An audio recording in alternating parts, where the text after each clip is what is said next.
What's up, guys? It's Kofi here again. For those who may not know Kofi, I am a medical officer with the Department of Internal Medicine and Therapeutics at the Holy Family Hospital. And welcome to my channel, TutorMed, where everything medicine is simplified. In this video, we will be looking at the most important aspect of the clinical method, which is history taking. And if you haven't watched our first video yet, I suggest you do that now, because it provides a framework and guide to our simplified learning. It kind of puts this video into perspective. Please don't forget to like and share the video, and be among the first to get notified when the third and subsequent videos are uploaded by hitting the subscribe icon on the bottom right. Ready? Let's do this. So now let's zoom into the concept of history taking. The steps which clinicians use to diagnose patients is called the clinical method, and history taking is its first component. What this means is that whenever you are asked how to diagnose a condition, you should and have to begin with a history. For an example, how will you diagnose a patient with heart failure? Your response should be, from the history the patient will present with, and then continue. So basically, it involves the clinician interviewing the patient and presenting or analyzing his findings. Journalists also interview their clients, present and analyze their responses. And so it is important that we differentiate between a journalistic history and a clinical history. Whereas journalists report verbatim from their clients, clinicians report information leading to diagnosis. To say that differently, the journalist gives a narrative history, while we focus on a diagnostic history. What are the components of the medical interview?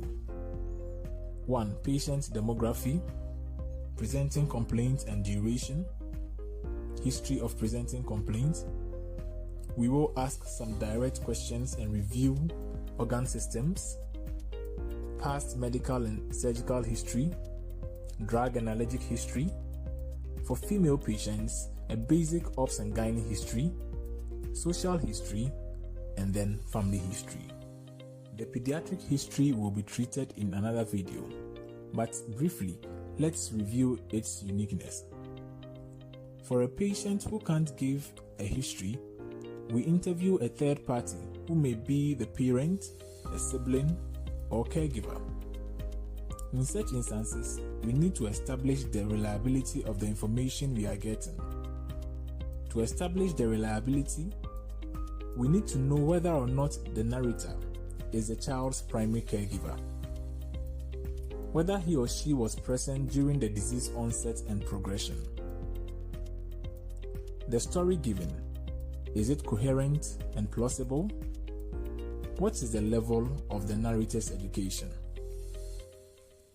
The history is likely to be reliable if the narrator is the child's primary caregiver, was present during disease onset and progression, and she gave a plausible and coherent history. Other components of the pediatric history include the pregnancy and then the birth history, the child's immunization history, nutritional history, and developmental history. Now let's look at each component briefly. At this point, the clinician should be welcoming and should make the environment conducive enough to discuss problems. The first thing to get is the relevant biodata of the client, the name, the sex, and the age. Politely, the physician may ask, "May I know your name and age, please?" The next information to get is the presenting complaint and its duration. The presenting complaint is the primary reason the patient came to the hospital. We need to establish that and the duration. Politely, the clinician may inquire, "Why have you come to see me today? And when did the complaints start?" Examples of presenting complaints and their duration include chest pain of 3 days duration, slurred speech of 2 days duration, Recurrent headaches of 6 months duration. Patients who present with multiple complaints should have their complaints arranged in order of which one came first. For an example, headaches, 5 days duration. Slurred speech, 3 days duration. Reduced level of consciousness, 3 hours ago. There are 2 types of questions used in interview: the close-ended questions and then the open-ended questions. Close-ended questions seek specific answers. Open-ended questions allow for general answers to be given. In the presenting complaint, please remember to use open-ended questions. Open-ended questions ensure that the history is patient-centered, whilst close-ended questions makes the history disease-centered. Next area is the history of presenting complaints. This defines the series of events which have occurred, beginning from when the symptoms started till when the patient came to see you, in a chronological order. Like the presenting complaint, please use open-ended questions like, "Can you please tell me more about the problem?" And then just listen. Now, this is where the formula of a coherent and nice history begins. Whilst listening to the patient, identify the components of the 3 C's. Yes, the 3 C's of the history of the presenting complaint. We will look at that in a minute. Please follow closely. To make the history of presenting complaint clear and nice to listen to, it can be stratified into the 3 C's. The first C is the characteristics of the presenting complaint. The second C is the cause of the presenting complaint. The third C is the care of the presenting complaint. We will demonstrate this with examples later for you to appreciate the beauty of the 3 C's. Please follow closely again. Here, we want to take a look at the 3 C's and what they represent. First is the characteristics of the presenting complaint. How do we characterize presenting complaints? There have been so many acronyms to help characterize presenting complaints. For pain, we are all familiar with Socrates. For cough, we can use the acronym SPANST. And for bleeding, we can use the acronym on 3 A's. We will look at these acronyms later in the video. The second is the cause of the presenting complaint. We want to know if the complaint has improved, worsened, or is unchanged ever since it started. The third is the care of the presenting complaint. We want to know again the intervention the patient has had for the complaint before coming to see you. Sometimes the patient may not volunteer this information for the 3 C's. You may have to tease them out.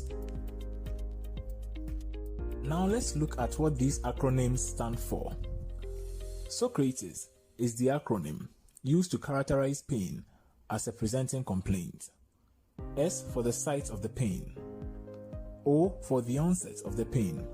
For the onset, we are interested in 2 things: the mode and the timing. For the mode, we want to know whether it occurred spontaneously or it was preceded by a traumatic event. For the timing, we want to know whether it was sudden or gradual in onset. C for the character of the pain. R for the radiating sites or any relieving factors. A for any associated symptoms. T for the timing. How long does the pain last when it starts? E for the exacerbating factors. Is there anything the patient does to worsen the pain? S for the severity of the pain. Severity is assessed by using pain scales from 1 to 10, asking the patient to grade the pain out of 10.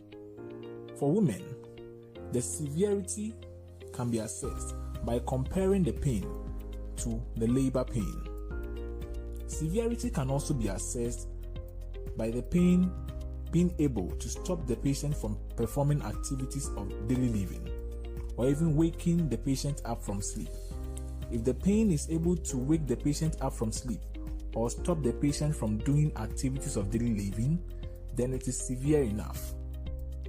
SPANST has also been devised for cough. S for sputum production. If yes, what is the amount, the appearance, and smell? P for position. Does any particular position worsen the cough? For example, does the cough worsen when the patient lies flat? If so, then it may suggest pulmonary edema.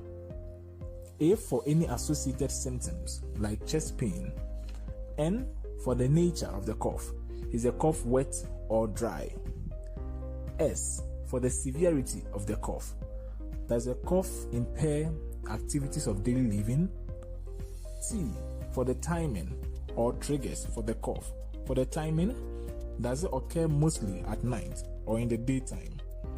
Triggers may indicate an allergic cough. The acronym on 3 A's is used to characterize bleeding as a presenting complaint. O for other bleeding sites. N for the nature of the bleed, bright red or altered. A for the amount of blood. The next A for anemia symptoms. The last A for associated symptoms other than anemia. Now that we've been able to stratify the history of presenting complaints, let's look at how to begin it. There is an important thing to consider here, which is whether or not the patient has a chronic medical condition. If the patient has a chronic medical condition like hypertension, then this is how the history of presenting complaints should begin. She is known to have hypertension, on medications. She was in her usual state of health until 3 days prior to presentation when she noticed her leg got swollen. However, if the patient hasn't got any chronic medical condition, then the history of presenting complaints can begin this way. She is not known to have any chronic medical condition. She was well until 3 days prior to presentation when she noticed her left leg was swollen. Okay guys, let's look at the fourth area of the history taking. On direct questioning, commonly abbreviated as ODQ. Here, closed-ended questions are used to find the problem. To achieve this, the clinician has to pay attention to the 2 C's, which are the cause of the presenting complaint, the complications of the presenting complaint. The ODQ makes so much difference in the history such that some teachers think that by the end of the ODQ, the clinician should know what is wrong with his patient. To understand the significance of ODQ, let's briefly look at the concept of differential diagnosis. When a patient comes to you as a clinician with a complaint which can be caused by different kinds of diseases, it is up to you to determine which of the diseases is the culprit. And to be able to fish out the culprit, you need to use the ODQ. A group of diseases which share similar manifestations or features are known as differential diagnosis. For an example, a patient may come complaining of right leg swelling, and this could be caused by a number of conditions, including right leg cellulitis, DVT of the right leg, lymphedema of the right leg, elephantiasis of the right leg, right tibial fracture, and then ruptured Baker's cyst. This group of conditions, because they can all cause right leg swelling, they are known as differential diagnosis. And it's up to you, the clinician, to use the ODQ to determine which among these conditions is responsible for the complaint the patient can. Alright guys, please don't forget to like and share this video and hit the subscribe button. Now, having understood the 2 C's of the ODQ, let's see how to apply them using the concept of the illness script. If you are not familiar with the illness script of a disease condition, kindly refer to the link to our first video in the description below. Now, with the course, these are your objectives. You want to establish the symptoms of your working diagnosis. What is your working diagnosis? It is the most likely diagnosis among the differential diagnosis list you have generated. Next, you establish the risk factors for your working diagnosis. This strengthens your case. The symptoms and risk factors for your working diagnosis constitutes the important positives in the ODQ. Then, you have to prove why the other differential diagnoses are not responsible for your patient's problems. These are known as important negatives. The important negatives are the symptoms and risk factors of the other diagnosis. After you are done with the course, you need to look for the complications of your working diagnosis. ODQ not only seeks the cause of the patient's problems, it also ascertains if the underlying cause has caused complications, which is the final C. How does complication come into the picture? Every disease has what is called the natural history. With the natural history, we study the path a disease process will take until the patient eventually recovers or dies without any medical intervention. This means the disease process will cause some complications, and it is these complications that may most likely kill the patient. And we need to know whether there are complications from the primary disease process, because managing the complications might save a life. Let's illustrate this with chronic hepatitis B infection. Chronic hepatitis B infection in itself does not kill the patient. Rather, its complications do. It can be complicated by upper GI bleeding with anemia or hemorrhagic shock, encephalopathy, ascites with spontaneous bacterial peritonitis. Identifying the complications may also help us not miss the diagnosis, because sometimes the patient may not present with symptoms of the primary disease process, but rather symptoms of the complications. For an example, a patient with liver cirrhosis may come with reduced level of consciousness, which is from hepatic encephalopathy. Noting this, we will not misdiagnose this patient as perhaps having stroke. Good. I know you have been waiting for this moment, a demonstration of everything we've discussed. Now let's break here for half a minute and think through how to present these 2 cases.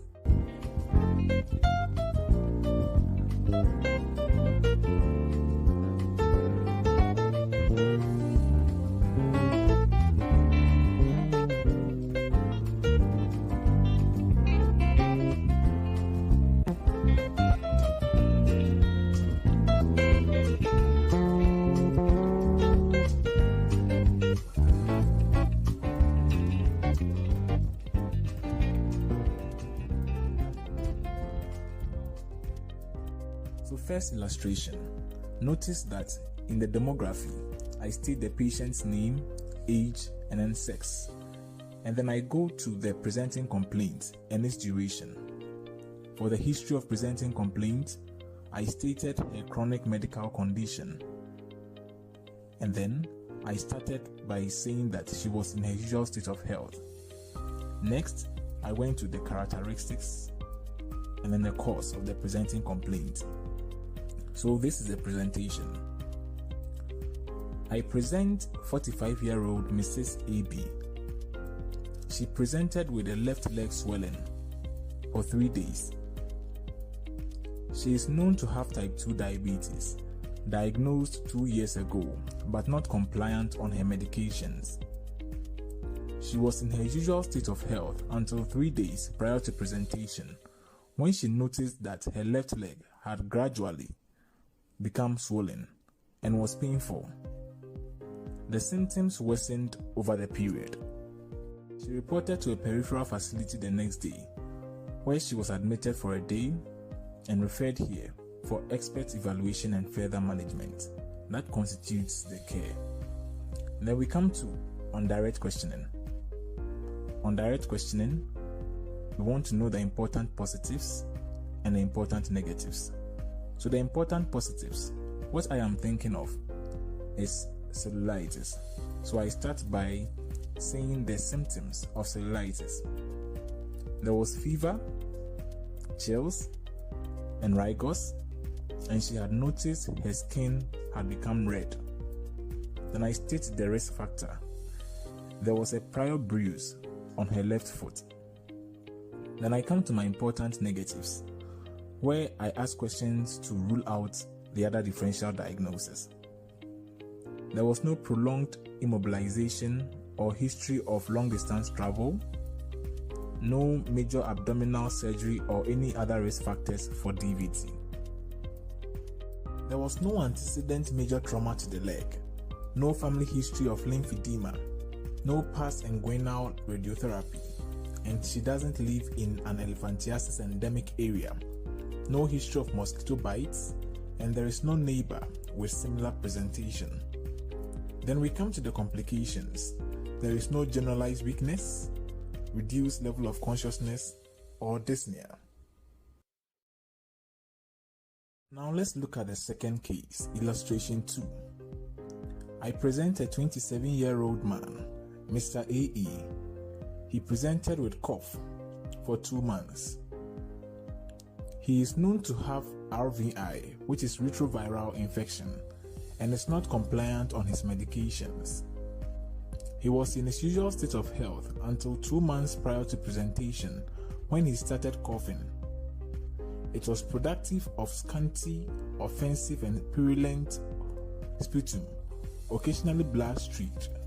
It was wet, not related to position, and associated with pleuritic chest pain. There were no triggers, and the cough was not severe enough to impair activities of daily living. The cough has worsened in its frequency of occurrence. He went to a chemical shop for antitussives, but came here for evaluation and management because the symptoms persisted.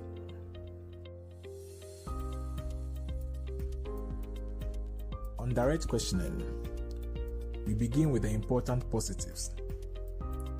There is significant weight loss, fever, contact with chronically coughing patients, and a history of drenching night sweats.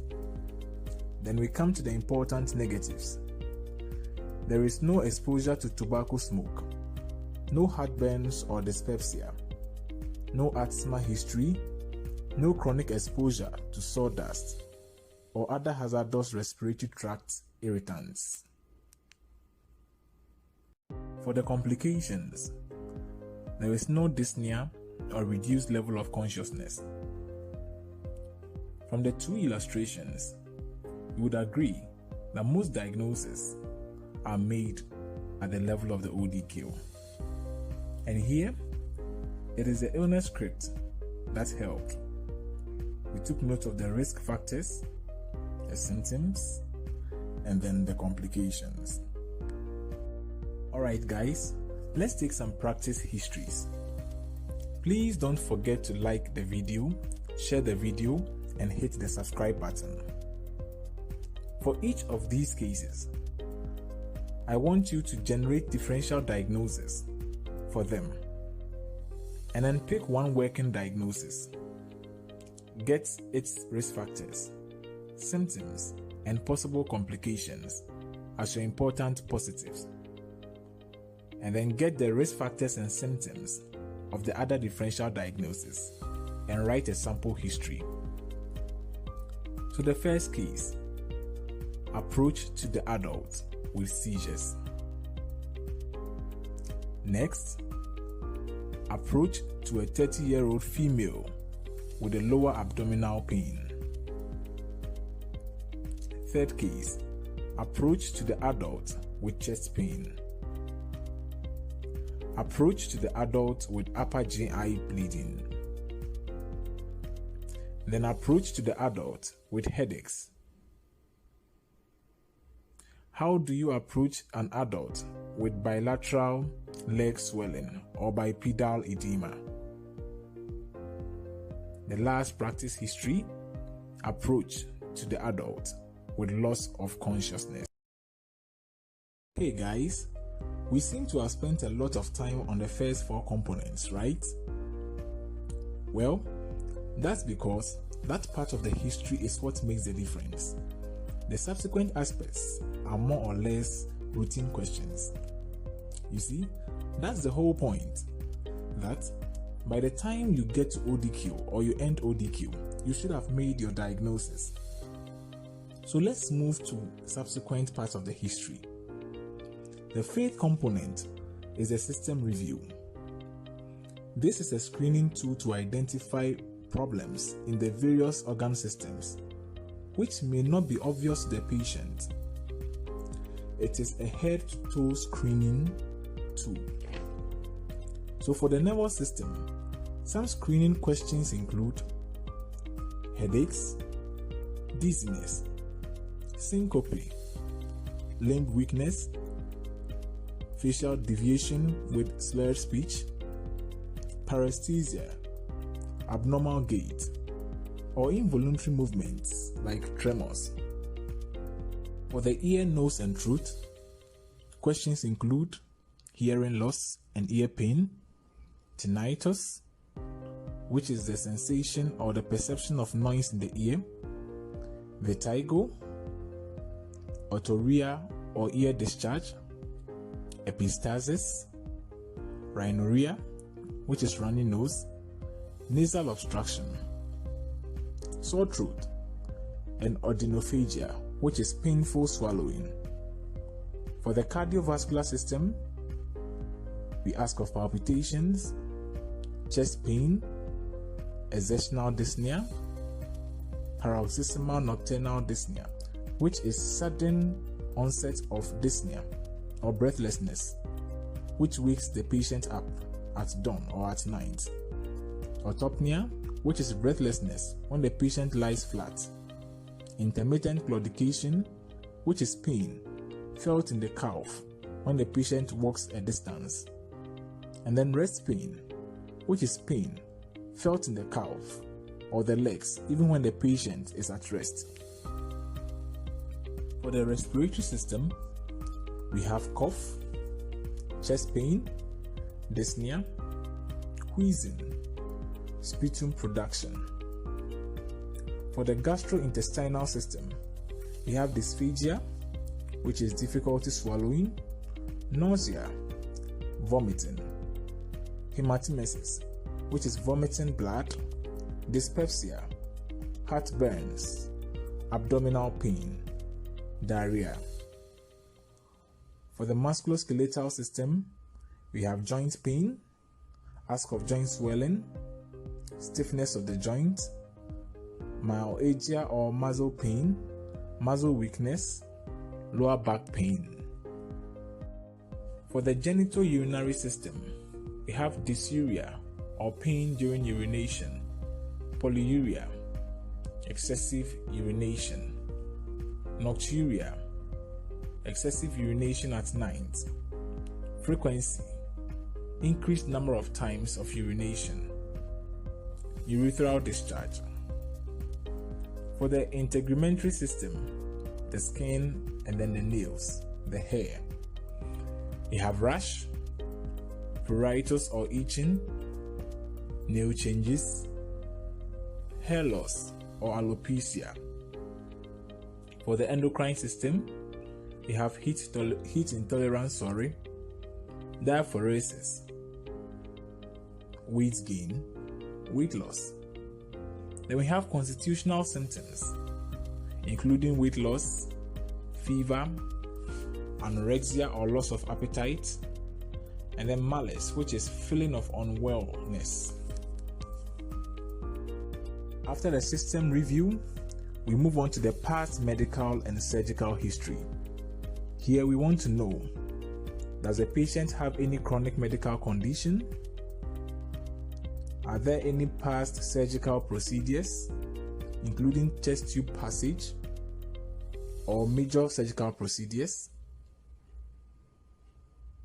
Is there any history of a previous hospital admission? If yes, on what account? Is there any history of a past blood transfusion? If yes, what was the indication? The next aspect of the history we want to look at is the drug and allergic history. We want to know if the patient is on any medications for a chronic problem, say NSAIDs for osteoarthritis. You want to know if the patient self-medicates. Is the patient on any herbal medications? If yes, what is the route of administration? Is it oral or per rectum? And how long has it been on these medications? You want to find out if the patient has any side effects or reactions to any drugs, because this may affect your management. If the patient has side effects of a particular drug and you prescribe the drug, you'll be sure that the patient would not be compliant on the drug. If the patient has any reactions, you would not want the patient to experience those reactions by prescribing the same drugs. Reactions like Stevens-Johnson syndrome. Is a patient allergic to any food, smell, or substance? You want to know all these things. As stated earlier, a basic obs and gynae history has to be obtained for the adult patient. The obstetric score will be looked at later, but more importantly, we want to know if there were any chronic complications arising from the pregnancy. For example, peripartum cardiomyopathy. Peripartum cardiomyopathy is actually heart failure, which occurs towards the last month of pregnancy or following 5 months of delivery.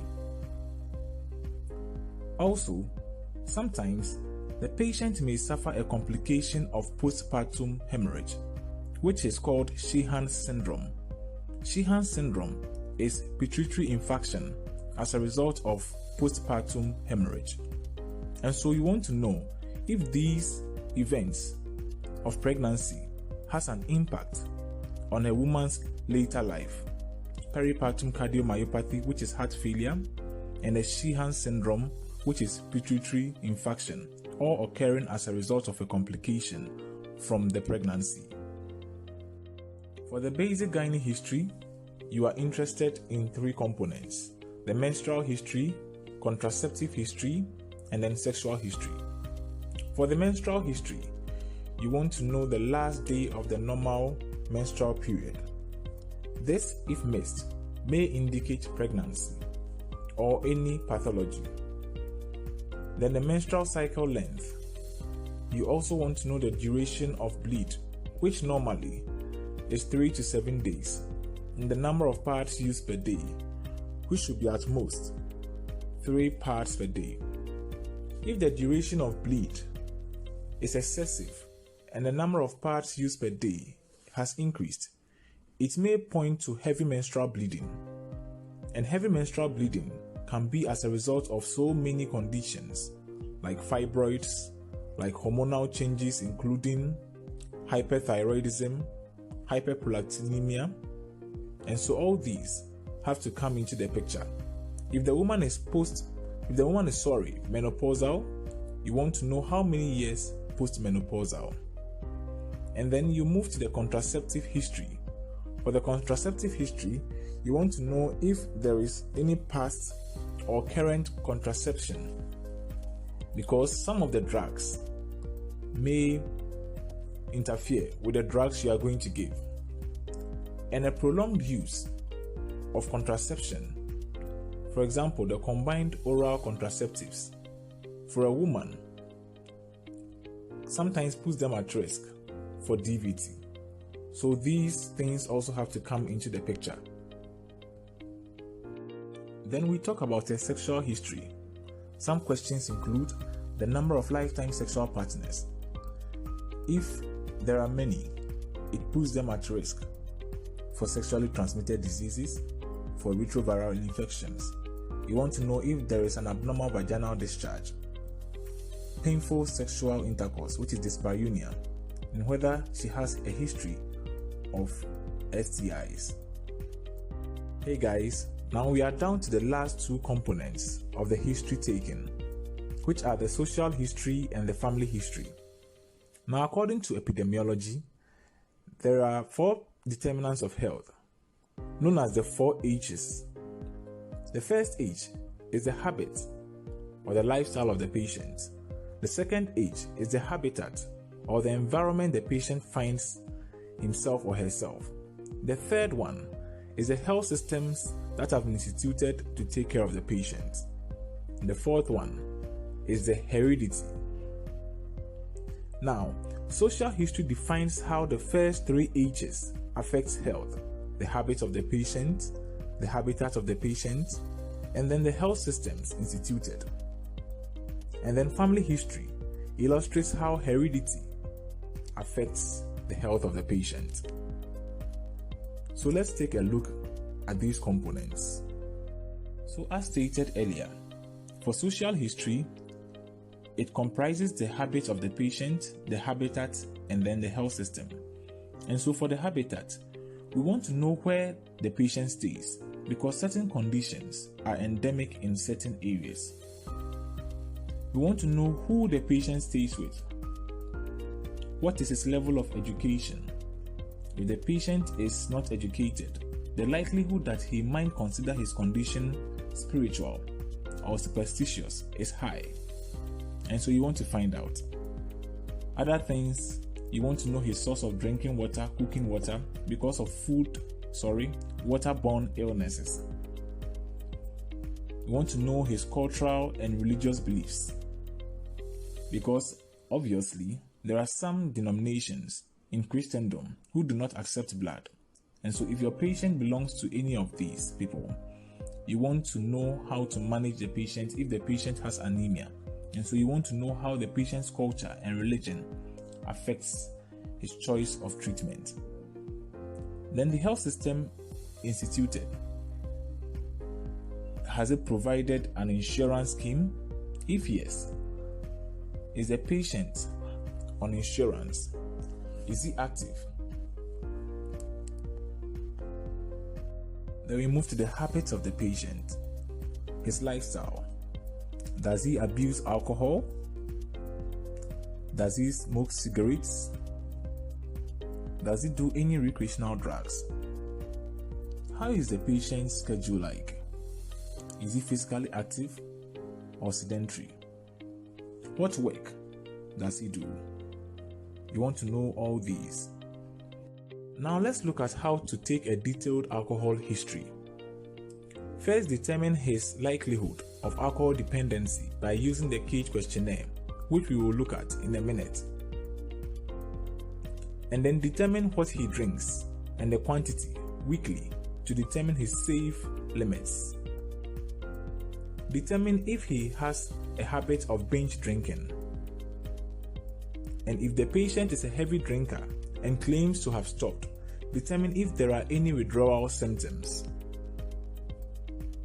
Now let's look at how to determine the likelihood of alcohol dependence. Here, as stated, we use a CAGE questionnaire. This is an acronym, with each of the letters standing for a particular parameter. C for the need to cut down. Does the patient feel the need to cut down his drinking? A for annoyed. Does the patient get annoyed when people talk about his drinking habits? G for guilt. Is there any feeling of guilt because of the drinking habits? And E for eye opener. Has it happened or does it happen that sometimes, very early in the morning, the patient feels the need to go and drink before starting the day? Each of these parameters have a score of 1. A patient with a score of at least 2 suggests a likely alcohol dependence.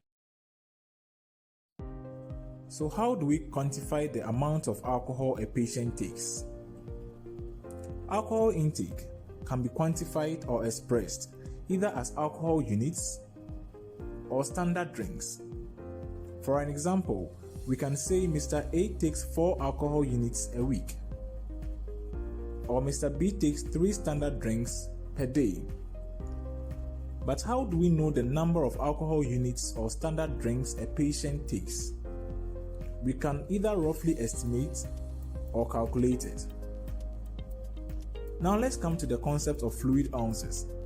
The term fluid ounce is a volume of measurement which is approximately 28 to 30 mils. So as an example, we can say 2 ounces, 16 ounce, 31 ounce, etc. Now let's look at how to roughly estimate the quantity of alcohol our patients take. By definition, one standard drink is any drink which contains 0.6 ounces of alcohol. This is approximately 1.7 alcohol units and approximately 10 grams of alcohol. Examples include 1 bottle of regular beer, 1 glass of wine, 1 shot of hard liquor. What this means is that if you have 3 patients, patient A taking a whole bottle of beer, and then patient B taking just a glass of wine, patient C just took a shot of liquor, it doesn't matter the volume.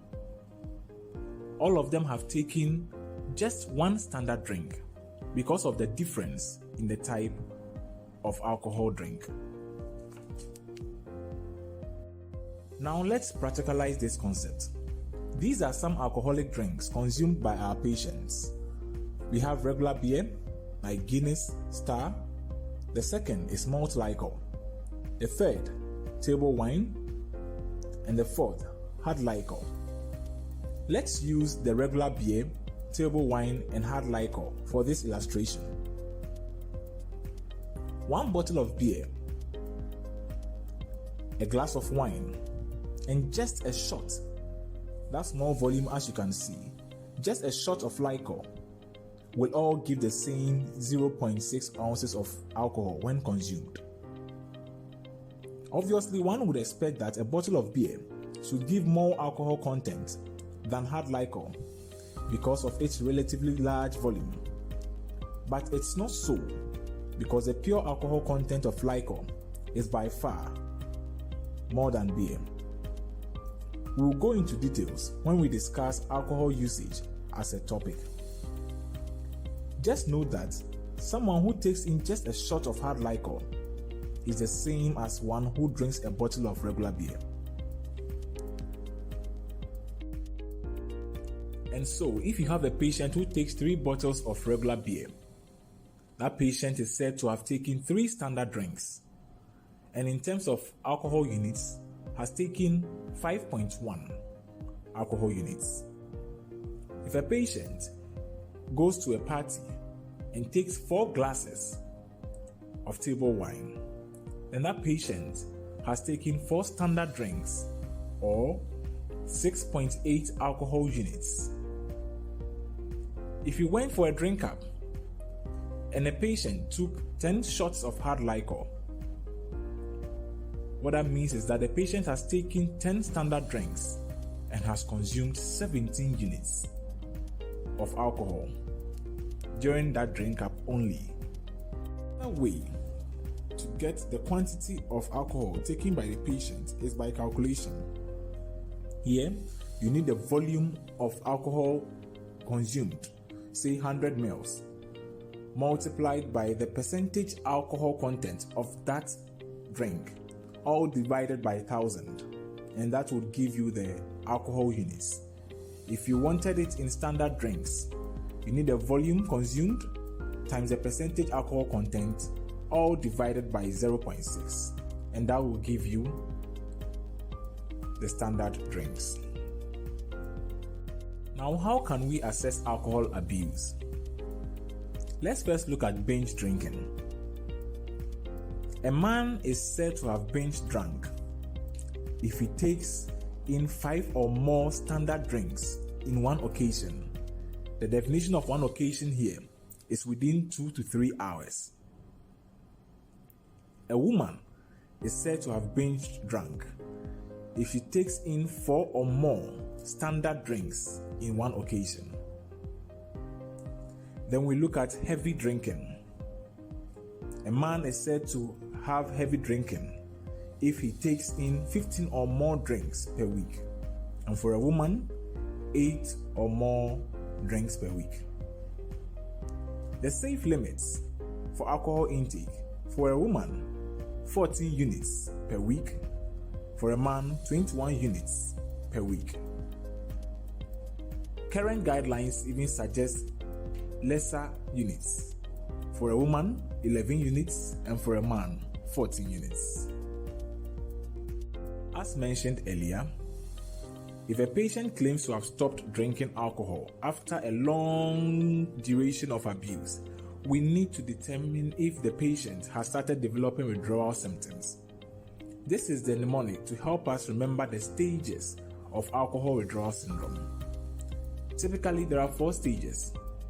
So the mnemonic is: they get mad at senior doctors if alcohol is withdrawn. MASD.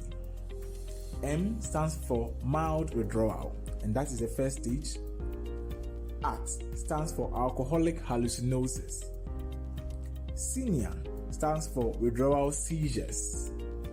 Doctors stand for withdrawal delirium, otherwise known as delirium tremens. Mild withdrawal is the first stage of alcohol withdrawal syndrome. For the symptoms of mild withdrawal, we want to remember them by using the mnemonic "this general practice rocks," as in the general practice of medicine, even without specializing, rocks.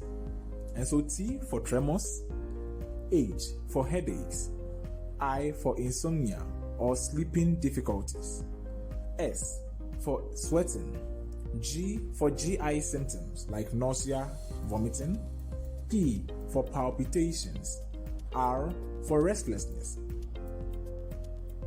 The second stage is alcoholic hallucinosis.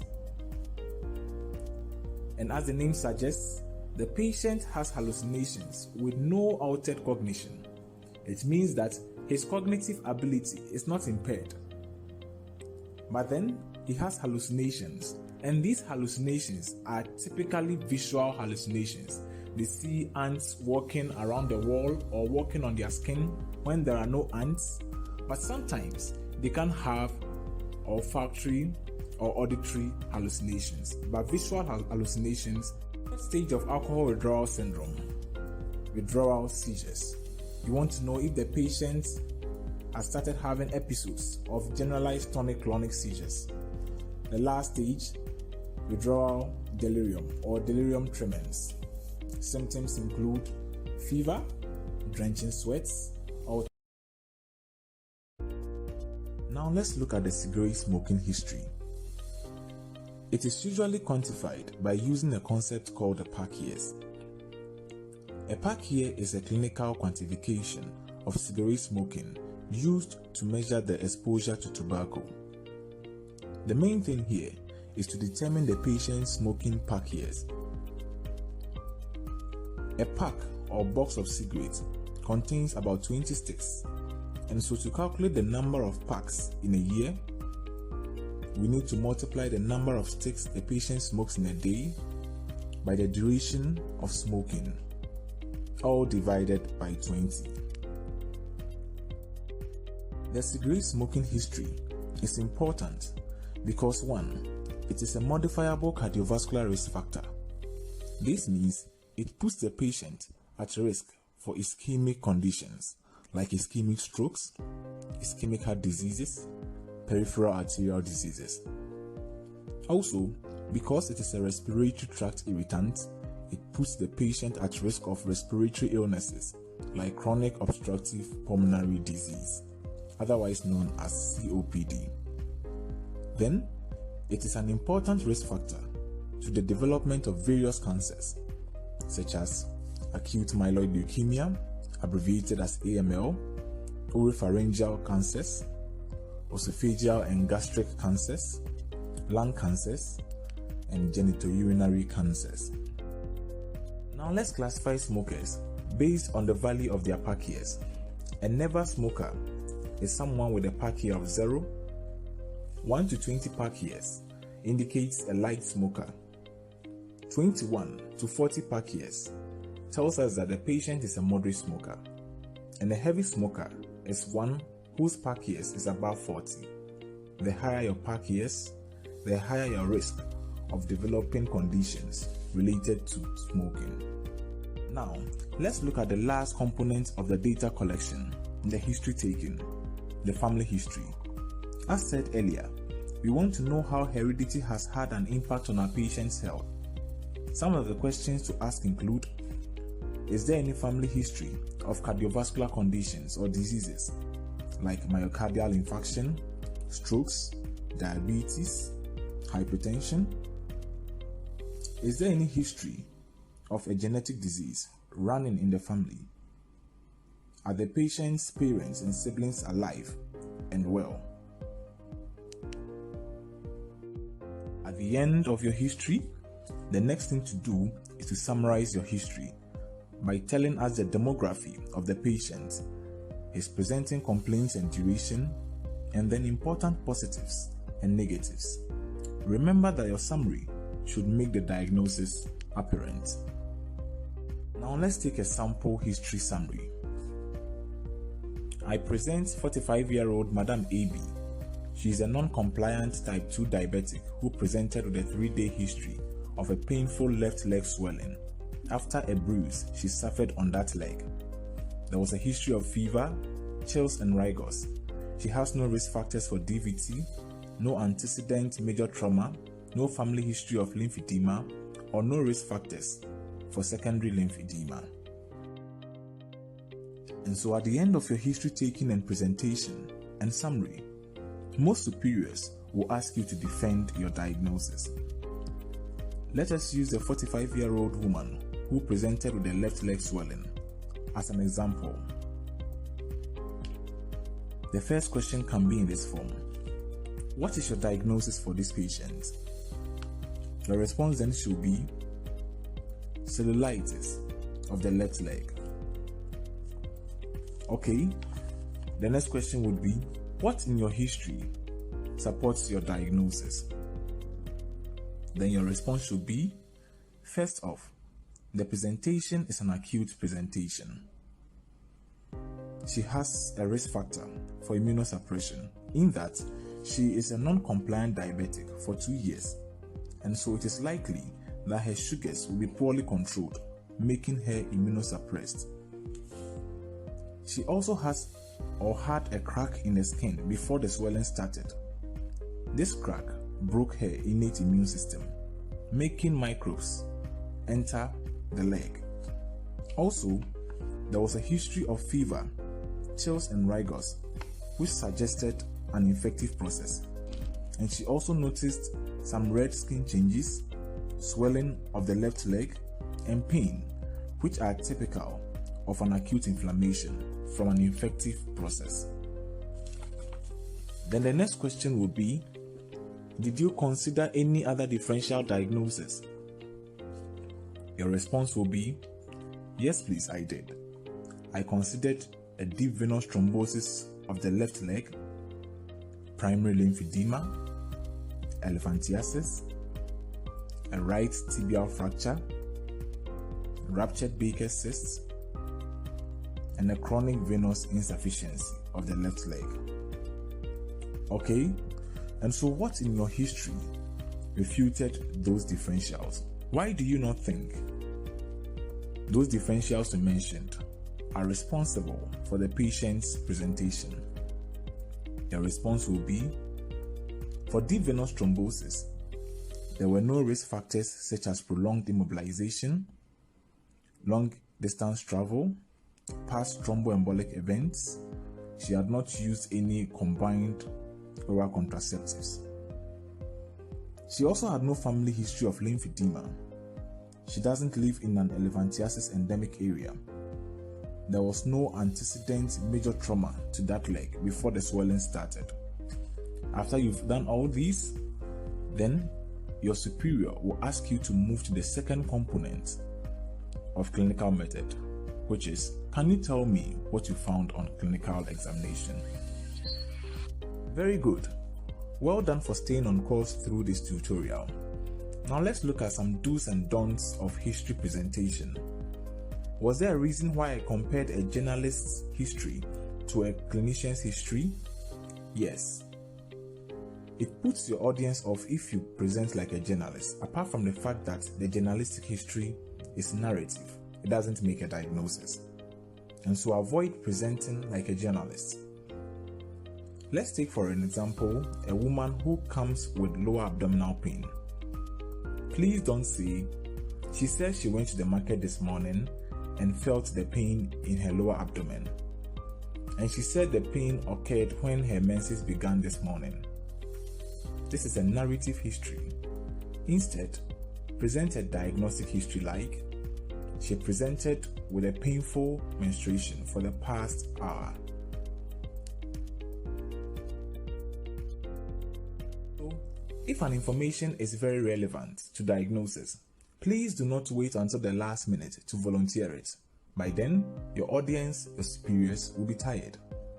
For an example, if a patient is being suspected of having chronic liver disease and the patient has been diagnosed with chronic hepatitis B in the past, do not wait to mention this in the past medical history. It is wise to begin the history of presenting complaints with, he is known to have chronic hepatitis B infection diagnosed 2 years ago, and he presented with abdominal swelling of about a month's duration. That sounds like a very good history. Alright guys, all too soon, we are almost at the end of this tutorial. Please do not forget to like our video, share and subscribe to the channel so that you can be updated on new videos. Here, I'm going to present a full history. Please listen and tell me what the diagnosis is. I present a 70-year-old man, Mr. Titi. He presents with a 2-month history of straining on urination. He is known to have hypertension, and his father had a biopsy proving prostate cancer about 3 years ago. He was in his usual state of health until 2 months prior to presentation, when he had straining on urination. It was associated with hesitancy, intermittency, feeling of incomplete bladder emptying, urgency, and poor urinary stream. The symptoms have not changed over the period. He resorted to herbal medications, but when the symptoms persisted, he reported here for evaluation and expert management. On direct questioning, there were no other urinary tract symptoms. There was no previous STI. There is no previous transurethral procedure. No history of a major perineal trauma. No hematuria. No hematospermia. No lower back pain. No strangury. There are no inguinal swellings. No bleeding perirectum. Not symptomatic of anemia. No dysuria. And there is no painful suprapubic bulge. Systemic review was not significant. There are no past surgical procedures, no previous admissions or blood transfusions. Aside the oral herbal preparations, he takes in amlodipine for his hypertension, and there is no allergic history. He is a married man and lives with his wife at Dansoman. He is a pensioner and takes in regular beer, about 4 alcohol units per week. He has never binge drunk, he doesn't smoke cigarettes, but has been a second-hand smoker. There is no history of illegal drug use. He is a Christian and accepts blood. He is on National Health Insurance Scheme and it's active. Mom and dad are not alive. No history of a chronic medical condition in the family, 3 female siblings. Alright guys, so what do you think this patient has? What is his likely diagnosis? If you are thinking of a possible prostate CA, then you would be right. Alright, let's take on some summary points. Please do not interrupt your patients at the presenting complaint and history of presenting complaint. Allow them flow. Only guide the discussion so they don't deviate. Second point is that you should aim that by the end of the ODQ, your diagnosis should be apparent. You should have an idea of what is wrong with your patient. Please do not forget the 5 C's of a diagnostic history. The first 3 C's in the HPC and then the 2 C's in the ODQ. To go over them, the first C is the characteristics of the presenting complaint. The second C is the cause of the presenting complaint. The third one is the care of the presenting complaint. The fourth one is the cause of the presenting complaint. The last and final C is the complication of the presenting complaint. The fourth point is that avoid generalistic presentation and give a diagnostic history presentation. Please go over the practice histories I have given you, and for each complaint and for a particular patient, develop differential diagnosis for them. Go into your literature and look for the medical condition, fish out its risk factors, symptoms, and possible complications, and then write illness scripts for them. Let me demonstrate this. It means for a patient who presents with chest pain, an adult, the differential diagnoses include myocardial infarction, pulmonary embolism, aortic dissection, pneumothorax, pneumonia. Please look for the illness scripts for each of these conditions. It will guide you. And last but not the least, just practice.